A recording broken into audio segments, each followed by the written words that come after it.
Okay, today we're going to talk about ChargeHub, specifically payment with ChargeHub. Wait, what's this? ChargePoint? That's okay. ChargeHub lets you pay at a number of networks.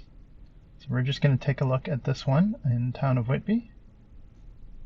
And yep, can be activated by ChargeHub. So we select it and the instructions tell us to select which port because there's more than one. So we select port 1 and then we click start charging. It shows us all the fees here that this station charges, except for the flex fee. That is the fee from ChargeHub, which is crossed out there because I don't pay it because I have a Passport membership.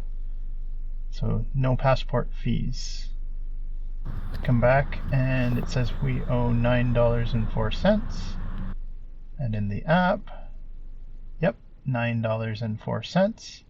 And after a few seconds, it detects that the charging is complete and deducts that from my wallet balance.